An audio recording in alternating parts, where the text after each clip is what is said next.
What's up, everybody? Welcome back to Pink Tourmaline, the YouTube channel that is all about trying to understand why we are here, what is our purpose in this life, and trying to understand the reality of our existence, as well as our existence before this life and after this life, ideally through a relatively objective lens where we don't have any presuppositions. This is a quest for knowledge and information. I'm happy to be proven wrong in any ways that I currently think, and I hope it's helpful to anybody who joins along in this journey. All right, so the topic for this video is, are successful, quote unquote successful, by the way, because how do we measure success? But are successful people spiritually bankrupt? And when I mean successful, I'm generally talking about in the Western sense. So basically financially successful for the most part, or reaching some level of, I guess you could say, respect in a particular career or walk of life, and some level of status. Okay. Things that I think most of us strive for, and something that something that I strive for as well in my life. And I feel I've worked really, really hard in my business, in my main business. I feel like I have reached a level of success that I'm super proud of. And then when I read this section about people who have, I guess, like, by no means am I saying I have a super high level of status or anything, but I feel that I have achieved success in my life. I feel really proud of what I've done in my little corner of the world, in my little work hemisphere, if you will. But this got me really thinking about, hey, is that is that, because I was thinking initially, for me to have the wherewithal and the will and the drive and the passion to go and achieve certain things, that must bode well for me, right? And maybe also bode well for me having a certain level of spiritual maturity. But then this book has thrown that into question and made me think perhaps the reverse is happening. So I'm going to show you this excerpt that I'm talking about, and we're going to talk about all the thoughts that have resulted from reading this little excerpt. And I'm going to tell you what I've come to as my conclusion for now. As I mentioned at the beginning, I'm always open to having my mind change. This is just me thinking and processing in real time. So hopefully we can all do this together. But again, are successful people spiritually bankrupt? Let's dive into the details. Now, first of all, I'm getting this excerpt from a book called The Journey of Souls, which is a phenomenal book by Michael Newton. And here's a little blurb from Amazon, just so you can check it out. But this is a really well-known, popular, famous book. It's amazing. So it says, learn the latest details from the most recent groundbreaking discoveries that reveal for the first time the mystery of life in the spirit world after death on Earth. Proof that our consciousness survives in the Journey of Souls. Using a special hypnosis technique to reach the hidden memories of subjects, Dr. Newton discovers amazing insights into what happens to us between lives. Journey of Souls is the record of 29 people who recall their experiences between physical deaths. Now, one thing that I've mentioned at the beginning of this channel is I'm primarily looking at, or at least for now, I'm looking at a lot of near-death experiences. And that is what originally got me interested in trying to understand what happens after we pass on, because I used to think it was kind of an unanswerable question that you just had to ponder upon, and maybe we'd probably never know the answer. And then when I started hearing all these near-death experiences and hearing the overlaps and the similarities of the places and things described, I started to say, wait a minute, why aren't more people talking about this? Maybe we do have answers for those who are seeking it. And why don't we latch onto this information? Because this makes so much sense to me, especially the way that life and existence beyond the physical universe, it all made so much sense to me, much more so than things that I've been told in the past, usually via a religious perspective. But anyways, near-death experiences, I think, are a phenomenal way to explore this topic. But this is a slightly different methodology. Instead of talking to individuals that have had near-death experiences, he uses hypnosis to basically access memories that normally aren't accessible. And this is the idea too, that you'll hear this a lot in near-death experiences. We have an amnesia when we come to this planet. So whatever information or knowledge or memories we have of other existences outside of the physical realm, we're essentially tabula rasa. They're washed clean so we can have a pure existence, if you will, an existence where we're like back at zero. It's kind of like if you think about playing a video game where you're not being incarnated into the video game with any special powers. You're spawned, right? You hear that word in video games. You spawn into a certain location with nothing, and then you have to go around, figure out the area, collect resources. I feel like that's a apropos analogy. But anyways, the book goes into all these details of how it feels to die, what you see and feel right after death, the truth about spiritual guides, what happens to disturbed souls, etc., etc. But this is the big one, the purpose of life, which is what I'm on a mission to continuously unravel, not just for me, but for everybody else who is interested in learning. Last thing I want to say before I dive into these excerpts, and we're going to talk about this notion of people of high status actually not being the most spiritually evolved on this planet, or purportedly. I want to just say that it's not my mission to convince anyone or everyone by any means of what I'm uncovering here.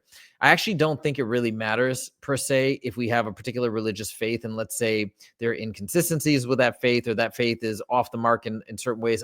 My original feeling, my initial feeling right now is I actually don't think that matters. I think what matters in our lives is us trying to do the right thing overall, which you could say, hey, that's colored by which religious faith you choose. But I think it's very simple. I think it's just, are we harming or helping people overall? And as long as we can try and do our best in that general arena, I think we're making forward progress in terms of elevating our souls. But I don't think it's so important for everybody to understand the true nature of reality and the true reason why we incarnate and whatnot. I think most of us are on probably mostly our right paths as is.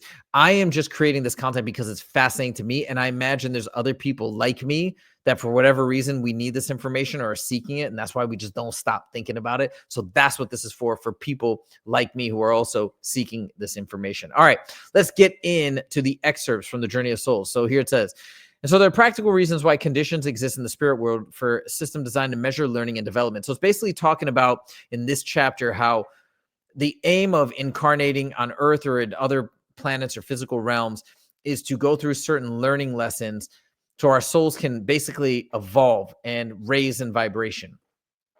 The system fosters enlightenment and ultimately the perfection of souls. It is important to understand that while we may suffer the consequences of bad choices in our educational tasks, we are always protected, supported, and directed within the system by master souls. I see this as the spiritual management of souls. The whole idea of a hierarchy of souls has been a part of both Eastern and Western culture. So again, now we're talking about the hierarchy, right? Some souls have a higher vibration. They're going to be the teachers, the spirit guides, etc. And others maybe are newer souls or less experienced, and we may have teachers or guides or whatnot. Plato spoke of the transformation of souls from childhood to adulthood, passing through many stages of moral reason. The Greeks felt humankind moves from amoral, immature, and violent beings over many lives to people who are finally socialized with pity, patience, forgiveness, honesty, and love. Basically, empathy is what it sounds like. In the 2nd century, the new Christian theology was greatly influenced by Plotinus. I don't know how to pronounce that, who's Neoplatonist. I'm not sure if I pronounced that either. Cosmology involves souls having a hierarchy of degrees of being. The highest being was a transcendent one, or God creator, out of which the soul self was born, which would occupy humans. Eventually, these lower souls would return to complete reunion with the universal oversoul. Kind of like a God entity is what that sounds like. Okay, now here's where we get to the interesting bit, the part that I want to talk about today. My classification of soul development is intended to be neither socially nor intellectually elitist. Souls in a high state of advancement are often found in humble circumstances on earth. By the same token, people in the upper strata of influence in human society are by no means in a blissful state of soul maturity. Often, just the reverse is true. Okay. This, when I read this, was actually hard for me to handle at the beginning because, I mean, let's be honest, I felt I would like to think, and I have to accept the reality that this very well may not be true as a result of learning about this, but I would like to think that I'm spiritually aware and kind of like, because I have such a drive to figure this stuff out, maybe I want to think of myself as somebody who's a bit more on the enlightened side, I guess, right? This is just maybe my ego talking, but that's how I want to think about myself. And I think I was feeling like, okay, well, maybe I have the ability to buckle down and work really hard. I have the ability to go out and gather information and understand and get through it. Maybe this speaks to me being almost like a, I don't know, somebody who, like, I love to teach on this planet. That is my main life's goals and objective. It's all around teaching, whether it's mathematics or other curriculum stuff, or talking about this or talking about mixed martial arts or whatever. Like, that's in me. And so I was maybe thinking that this is indicative of what my objectives are in the spiritual realm, in the light realm. I don't know. This is like a pure ego thing. And then when I read this, it flipped that entire idea on its head, and I didn't like it. And I was trying to I was trying to understand this a little bit and see if it made sense and take my ego out of it. But the more I thought about it, I think the more it does make sense. Okay, so think about it like this. And the other reason why it's not just having to do with me, but it's like a lot of people that I admire or look up to that have achieved really cool things that are really difficult to pull off.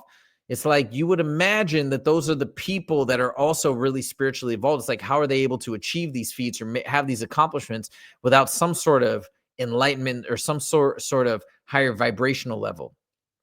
But then I started to really think about the planet today and the earth, where it almost seems like a lot of things are flipped on its head. So let me give you some examples. I didn't write these down. I'm just going to kind of free flow. But think about our politicians, our world leaders.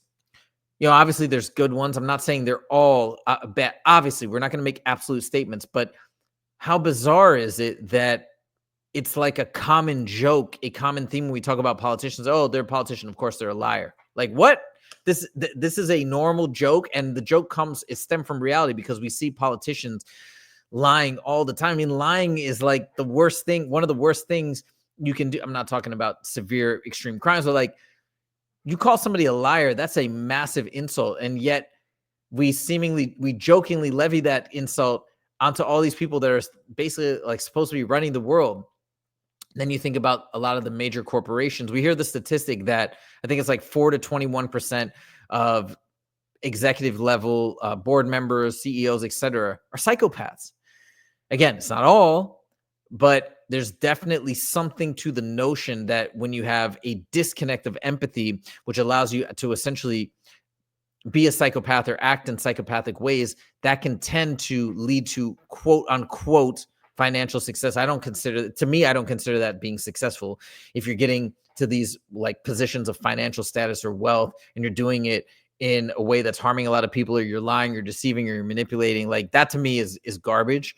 And I don't have admiration for people that achieve things in that way. But my point is you start to look at the world, and some of the folks, definitely not all, like I said, definitely not all, but some of the folks that have gotten into these positions of power, it's like, well, yeah, there are a lot of folks that might be somewhat morally and spiritually bankrupt, but they're allowed they're able to actually, because of those flaws, they're able to traverse this ladder of success and do things other people aren't willing to do, because that part of their brain or that part of their spirit that connects to others, that can maybe feel the pain that they're inflicting, it's cut off. So it allows them to do things that we would be like, oh my God, how could you do that to somebody or this person? Or how could you deceive them or lie to them?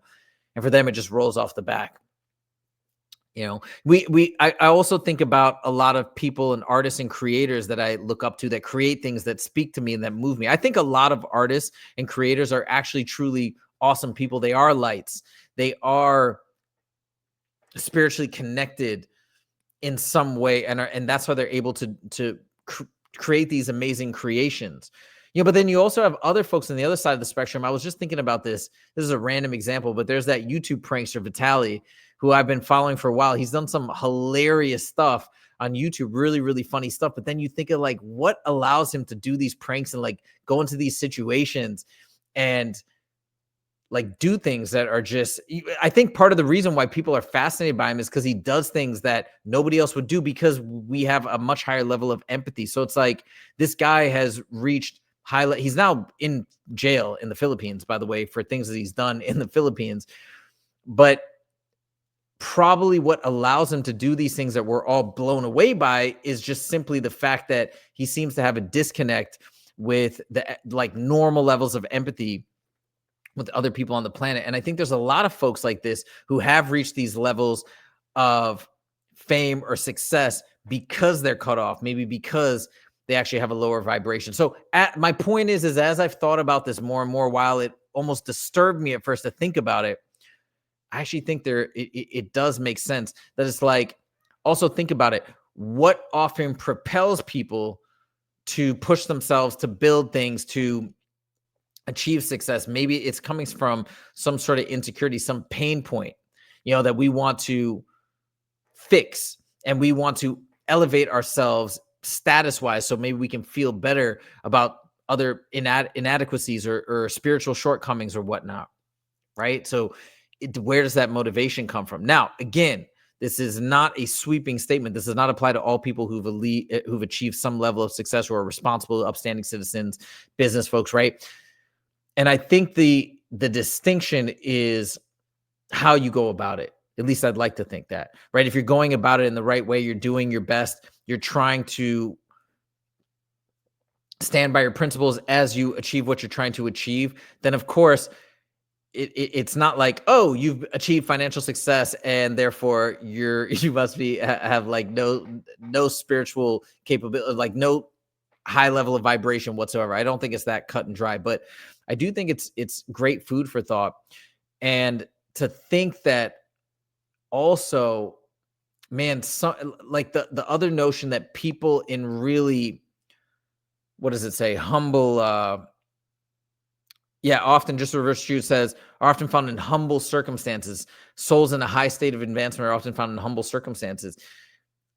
Like that also makes sense to me too. You think about like the mentors in our lives that are just calm, chill, relaxed, loving, caring, and they guide us along, and they seem just internally content. And that may all stem from this higher level of enlightenment. They may not feel the need to go out and achieve this and conquer that and do all these things. Instead, they just want to spend time with people that they care about, helping in whatever way or capacity they're able to do that.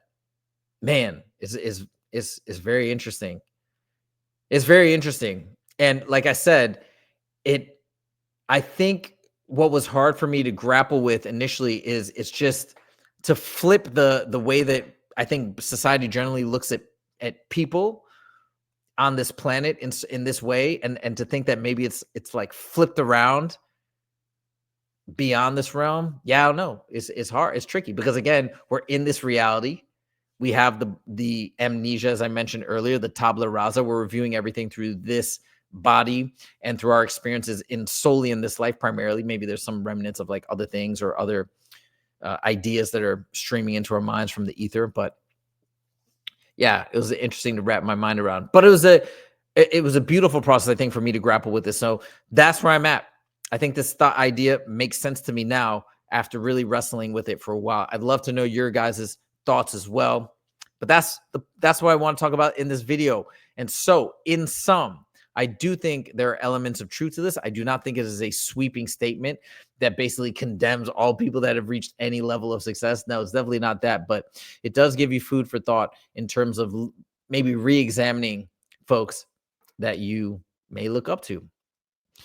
That's all we got for today's video. Let me know what you guys think in the comments. Thank you guys so much for joining, and make sure to click subscribe if you want to join along in this journey of knowledge and information. Be happy to have you. Thank you guys so much, and we'll see you in the next video. Take it easy.